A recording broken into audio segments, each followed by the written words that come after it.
In this episode, we are going to do a deep dive analysis on what I believe could be the most important blockchain in the industry. Yeah, my people, it's time to start talking about Polkadot. As always, I'm Wade Teamer, and you're watching the DigiHustle News.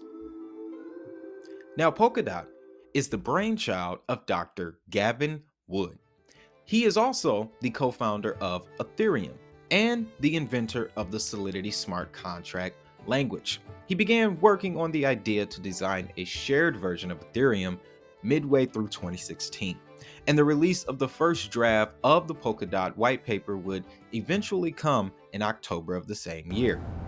We were just kind of thinking how we could maybe create the next version of Ethereum if we sort of had a green field to design upon. The following year, 2017, Dr. Wood and Parity's Peter Saban founded the Web3 Foundation, a nonprofit with the goal of supporting the research and development of Polkadot as well as oversee fundraising efforts. This same foundation would host Polkadot's first token sale in October of 2017. During the sale, they raised nearly $150 million in the first 2 weeks. After this would come the formation of Parity Technologies, also founded by Gavin alongside Judder Steiner. Parity has the job of maintaining the Parity Ethereum client in addition to Substrate, which serves as the development framework for the DOT blockchain. MacBook Pro.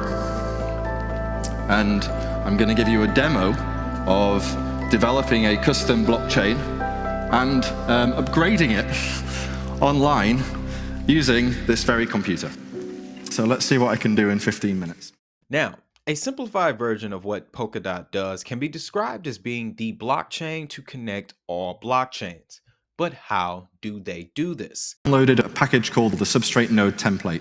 What this is a very small repository that acts as a sort of skeleton blockchain.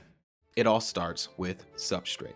The Substrate is the backbone, the spine of the DOT ecosystem. Essentially, it's the framework that allows developers to create fully customized blockchains. Imagine the Substrate as the Web3 equivalent of a custom car shop. You can pull your blockchain into the Substrate garage, equip it with all the little features and functions that you want. Need better steering? Substrate has it.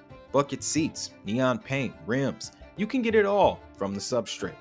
So, the Substrate acts as the customizer for blockchains. However, the Substrate wouldn't be complete without the ability to communicate to other suppliers or blockchains. That's where the relay chain comes in. The relay chain built on the Substrate and is how the Polkadot network connects accounts, coordinates communication, and oversees the proof-of-stake consensus. Validators are required to stake DOT in order to produce blocks directly onto the relay chain. Now, the last piece to this puzzle, to the operation, is the parachains.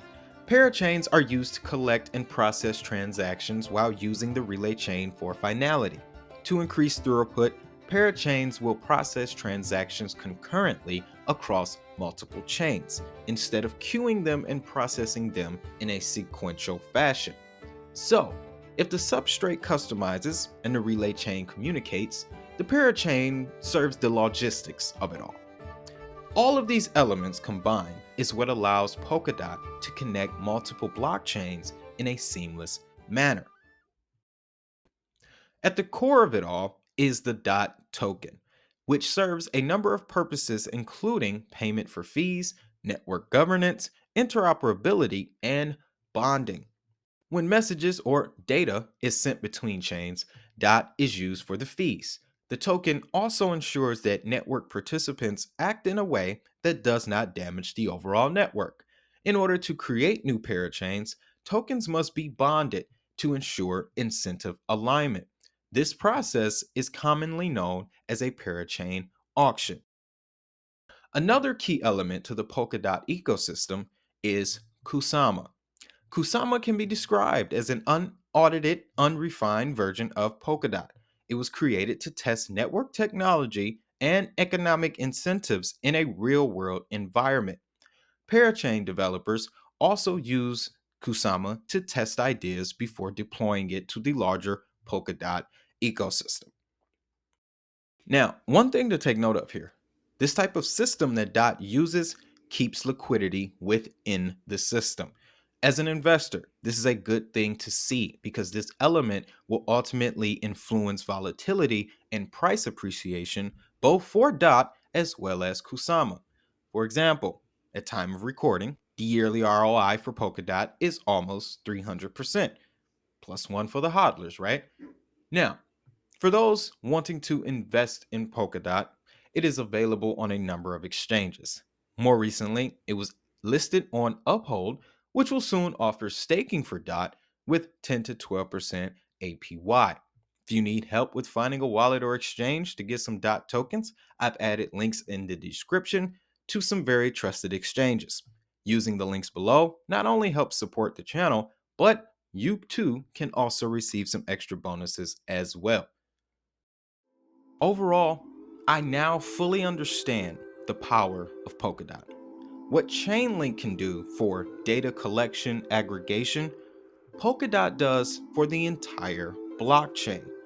Another thing that I am coming to fully understand is the importance of interoperability. It's something that has to be in order for the next generation of blockchain technology to come into existence.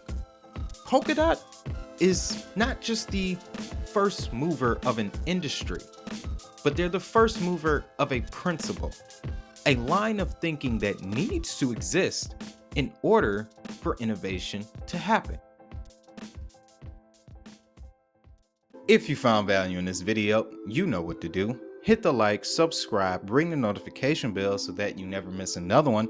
Also, if you're new to crypto, Abra, Crypto.com, FTX, and Coinbase links are in the description.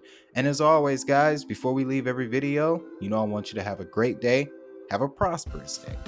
Most importantly, we making this money. I'll see y'all in the next one.